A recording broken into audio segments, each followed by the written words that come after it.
ये किस चीज़ के लिए यूज़ होते हैं आप बता सकते हैं? ये कपड़ा देख लें, बता ये कितनी सफाई है, देख सकते हैं आप। खाने की चीज़ और वो खाने की चीज़ जो हर चीज़ में यूज़ होती है, केचप हर चीज़ में यूज़ होती है।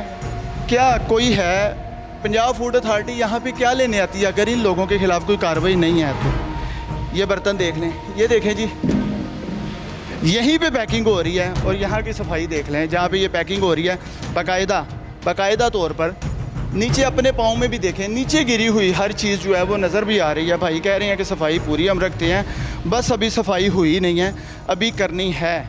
ठीक है जी, ब्रांड कौन सा है वो भी आपको दिखा देते हैं। लें जी, ये वाली केचप है जो आपके बच्चे बड़े शौक़ से खाते हैं।